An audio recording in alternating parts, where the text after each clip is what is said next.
हम सुदर्शन जी की लिखी कहानी बात 98 की वर्कबुक के प्रश्न उत्तर पढ़ते हैं।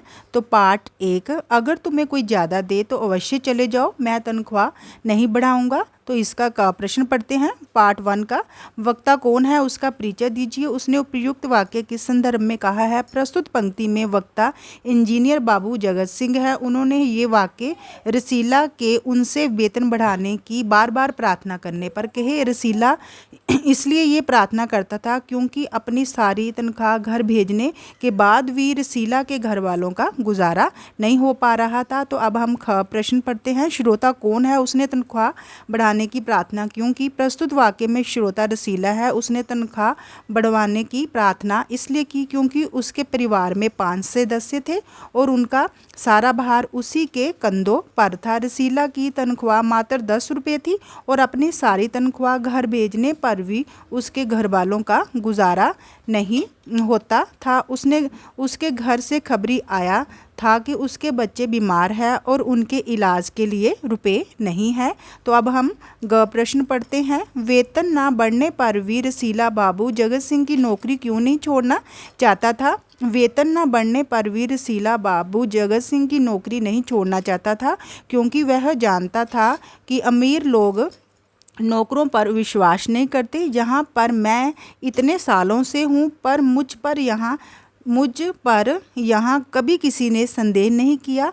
अगर वह ये नौकरी छोड़ भी दे तो शायद कोई 11-12 रुपये दे पर ऐसा आदर ना मिलेगा।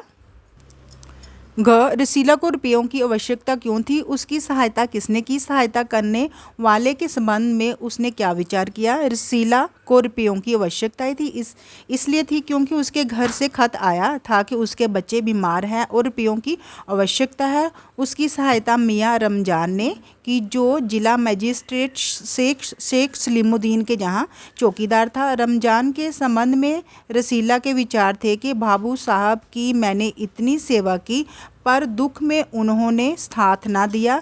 रमजान को देखो गरीब है परंतु उसने फिर भी मेरी सहायता की। वह आदमी नहीं देवता है, ईश्वर उसका भला करे। तो अब हम पार्ट 2 पढ़ते हैं। बाबू साहब की मैंने इतनी सेवा की पर दुख में उन्होंने साथ नहीं दिया।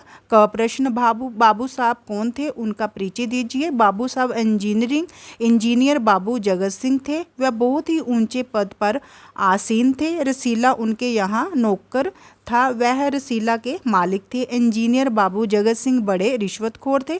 वह दूसरों के काम करवाने के लिए रिश्वत लेते थे और बहुत क्रोधी स्वभाव के थे। जिला मजिस्ट्रेट शेख सलीमुद्दीन उनके पड़ोस में रहते थे। ख वक्ता को कितना वेतन मिलता था। उसमें उसका गुजारा क्यों नहीं हो पाता था।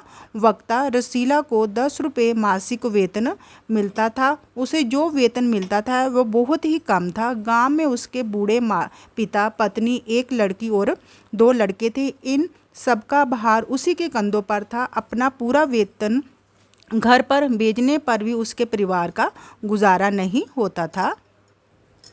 बाबू साहब द्वारा वक्ता का वेतन ना बढ़ाए जाने पर भी वह कहीं और नौकरी क्यों नहीं करना चाहता था।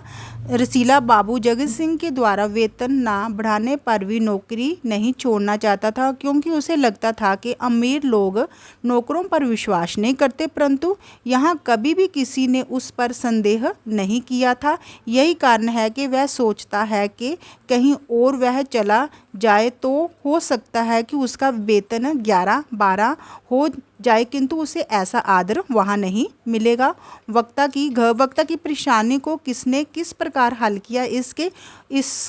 उसके चरित्र की किस विशेषता का पता चलता है। वक्ता रसीला की परेशानी को उसके मित्र चौकीदार रमजान ने उसे कुछ रुपए देकर हल किया। इससे उसके चरित्र के बारे में पता चलता है कि वह एक ईमानदार, दयालु, निस्वार्थ और अच्छे चरित्र वाला व्यक्ति है।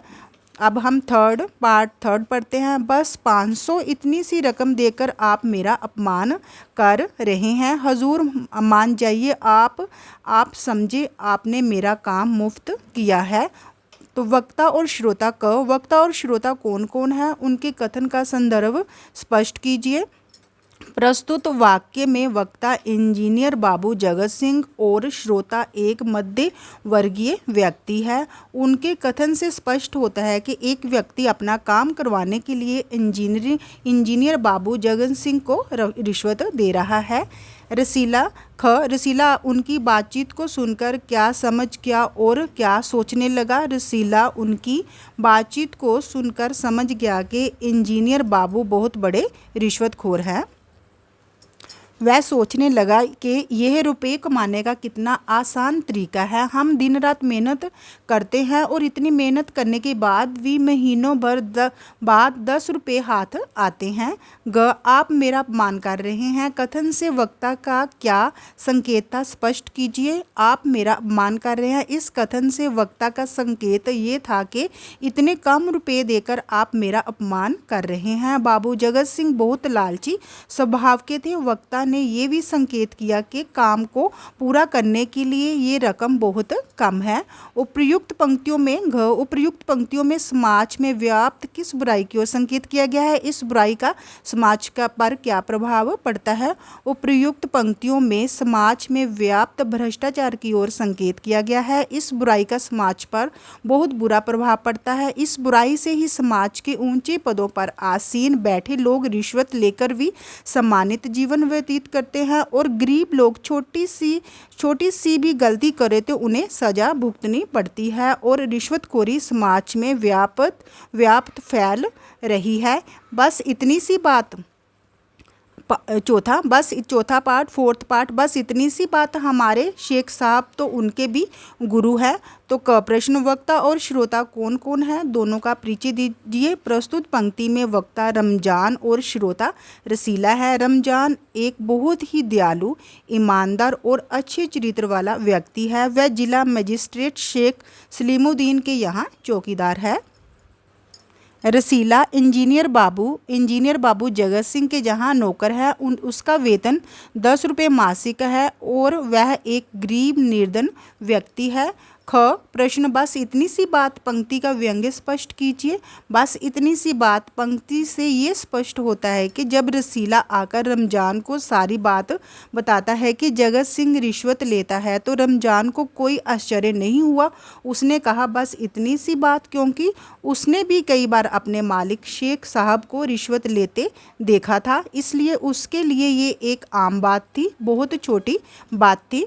प्रश्न शेख साहब तो उनके भी गुरु हैं। वाक्य में शेख साहब और उनके शब्द का प्रयोग किसके लिए किया गया है? उनके भी गुरु हैं पंक्ति द्वारा क्या व्यंग्य किया गया है? शेख साहब का प्रयोग जिला मजिस्ट्रेट शेख सलीमुद्दीन के लिए किया गया है। उनके शब्द का प्रयोग इंजीनियर बाबू जगत सिंह के लिए किया गया है। पंक्ति द्वारा स्पष्ट होता है कि इंजीनियर बाबू जगत सिंह तो 500 रुपये रिश्वत ले रहे थे, पर जिला मजिस्ट्रेट शेख सलीमुद्दीन रोजाना 1000 रुपये रिश्वत लेते थे। प्रश्न वक्ता ने शेख साहब के संदर्भ में श्रोता से अपनी विवशता के संबंध में क्या कहा? वक्ता ने शेख साहब के संदर्भ में श्रोता से अपनी विवशता के संबंध में कहा कि क्या इन लोगों को इनके गुनाहों का फल मिलेगा भी या नहीं, ये भगवान जाने, परंतु ऐसी रिश्वत की कमाई से बड़ी बड़ी कोठियों में रहते हैं और हम छोटे लोग दिन रात मेहनत करके भी हमारे हाथ में कुछ भी नहीं आता है। 5वां पाठ भैया गुनाह का फल मिलेगा या नहीं ये तो भगवान जाने, पर भैया गुनाह का फल मिलेगा या नहीं ये तो भगवान जाने, पर ऐसी ही कमाई से कोठियों में रहते हैं और हम हैं कि परिश्रम करने पर भी हाथ में कुछ नहीं आता। उपर्युक्त कथन किससे कब और क्यों कहा है? उपर्युक्त कथन रमजान ने रसीला से कहा है। जब रसीला ने सारी बात रमजान को बताई, रमजान ने ये तब कहा जब रसीला ने उसे बताया कि आज इंजीनियर बाबू को किसी से रिश्वत लेते उसने सुना है। उसने इस कथन का प्रयोग समाज में फैले भ्रष्टाचार और रिश्वतखोरी से फैले बुरे प्रभाव को दर्शाने के लिए किया है। प्रश्न वक्ता का संकेत किस गुनाह की ओर है? और वह गुनाह किसने किया और कैसे। रमजान का संकेत भीतर ली जा रही रिश्वत की ओर है। यह गुनाह इंजीनियर बाबू जगत सिंह ने किसी व्यक्ति से रिश्वत लेकर और उसका काम करके किया है। ग प्रश्न, ऐसी ही कमाई द्वारा वक्ता समाज की किस बुराई पर क्या व्यंग्य कर रहा है, स्पष्ट कीजिए। ऐसी ही कमाई द्वारा वक्ता समाज में फैली रिश्वतखोरी पर व्यंग्य कर रहा है। ऐसी ही कमाई का मतलब है कि रिश्वत द्वारा रुपया कमाने का आसान तरीका। कहने का अर्थ है कि ईमानदारी और मेहनत को महत्व ना देना। उन्होंने रिश्वत को समाज की सबसे बड़ी समस्या बताया है। उन्होंने बताया है कि किस तरह एक व्यक्ति रिश्वत देकर अपना काम करवा लेता है और वहीं दूसरी ओर गरीब व्यक्ति जो कुछ पैसों की चोरी करने पर 6 महीने की सज़ा काट रहा है। वक्ता की बात अनुसार श्रोता के मन में क्या विचार आए और क्यों। वक्ता, रमजान की बात सुनकर श्रोता रसीला के मन में यह विचार आया कि मेरे हाथ में सैकड़ों रुपये निकल गए पर धर्म ना बिगाड़ा। एक एक आना भी उड़ाता तो काफ़ी रकम जुट जाती, क्योंकि वह अपने प्रतिमाह वेतन से संतुष्ट नहीं था। उसने ऐसा इसलिए सोचा कि जब बड़े लोग रिश्वत लेते हैं तो मैं एक आने की चोरी क्यों नहीं कर सकता। 6वां पाठ, रसीला ने तुरंत अपना अपराध स्वीकार कर लिया। उसने कोई बहाना नहीं बनाया। तो रसीला का मुकदमा का प्रश्न, रसीला का मुकदमा किस अदालत में पेश हुआ, उनका परिचय दीजिए। रसीला का मुकदमा जिला मजिस्ट्रेट शेख सलीमुद्दीन की अदालत में पेश हुआ। वे एक ऊंचे पद पर आसीन थे। वह भी रिश्वत खोर हैं। कोई भी काम करवाने के लिए शिकार को फंसा देकर उससे अच्छी कीमत वसूलते हैं, लेकिन दूसरों के सामने बहुत ईमानदार बनते थे, परंतु वह न्याय की गद्दी पर बैठे महा अन्यायी व्यक्ति हैं। ख प्रश्न, रसीला का क्या अपराध था, उसने उसे तुरंत स्वीकार कर लिया। इससे उसके चरित्र की किस विशेषता की ओर संकेत होता है। रसीला का अपराध ये था कि उसने 8 आने की चोरी की थी। उसने उसे तुरंत स्वीकार कर लिया। इससे उससे चरित्र की इन विशेषताओं का पता चलता है कि वह एक कर्तव्यनिष्ठ, ईमानदार, स्वाभिमानी, सीधा, सरल और नेकदिल इंसान था। बाबू जगत सिंह के पूछने पर मिठाई कितने की है तथा थोड़ी धमकी देने पर ही वह अपना अपराध स्वीकार कर लेता है, जो उसके डरपोकपन और सजनता को दिखाता है। ग रसीला क्या क्या बहाने बनाकर अपने को बेकसूर साबित कर सकता था, पर उसने ऐसा क्यों नहीं किया। रसीला चाहता तो कह सकता था कि ये एक साजिश है, मैं यहाँ नौकरी नहीं करना चाहता, इसलिए हलवाई से मिलकर मुझे फंसाया जा रहा है। उसने ऐसा इसलिए नहीं किया क्योंकि वह पहले ही एक अपराध कर चुका था और वह झूठ बोलकर दूसरा अपराध नहीं करना चाहता था। घ प्रश्न, रसीला को कितनी सज़ा हुई, न्याय व्यवस्था पर टिप्पणी कीजिए। रसीला को 6 महीने की सज़ा हुई। कहानी में न्याय व्यवस्था पर करारा व्यंग्य किया गया है। न्याय व्यवस्था ये दिखाती है कि शेख साहब व बाबू जगत सिंह के रिश्वत लेने पर भी कोई उन्हें पकड़ नहीं पाता है, जिससे वे अपनी बड़ी बड़ी कोठियों में रहते हैं। वही निर्धन रसीला अठन्नी के लिए सज़ा भुगत रहा है। साथ ही समाज के उच्च तथा प्रतिष्ठित पदों पर आसीन लोगों पर बैठे लोगों पर भी प्रहार किया गया है, जो रिश्वत लेकर भी सम्मानित जीवन व्यतीत करते हैं। 8वां फैसला सुनकर रमजान की आंखों में खून उतर आया।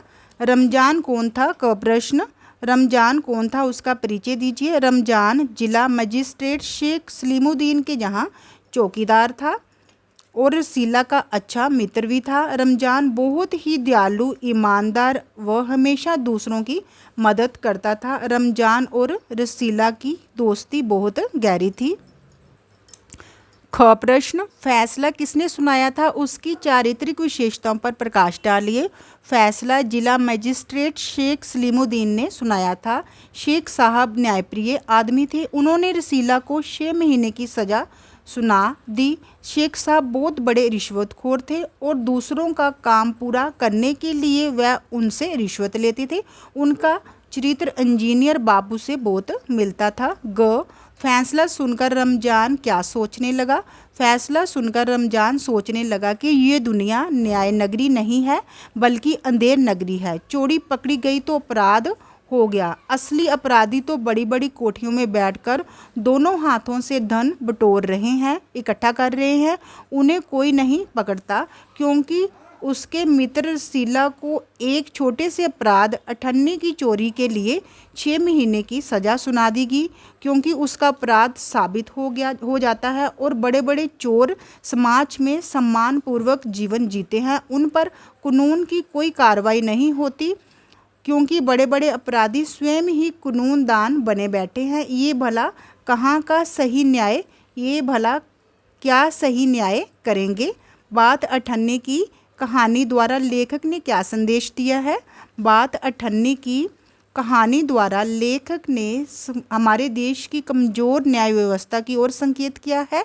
इस कहानी के माध्यम से कहानीकार ने संदेश दिया है कि मालिक को अपने सेवक की पहली भूल को क्षमा कर देना चाहिए। जहां बाबू जगत सिंह रिश्वत लेते हैं लेकिन केवल 98 की चोरी को बर्दाश्त नहीं कर पाते हैं और अपने नौकर रसीला को सज़ा दिलवाते हैं, वहीं मजिस्ट्रेट के पद पर विराजमान शेख साहब को भी रसीला अपराधी लगता है। वह भी उसकी पहली गलती समझकर माफ़ नहीं करती बल्कि उसे 6 महीने की सज़ा सुनाते हैं। यद्यपि वे दोनों ही रिश्वतखोर और भ्रष्ट हैं। दोनों के अपराध में अंतर इतना है कि रसीला का अपराध साबित हो जाता है और बाबू जगत सिंह और शेख साहब का अपराध साबित नहीं होता। वे दोनों ही समाज में उच्च पद पर विराजमान है।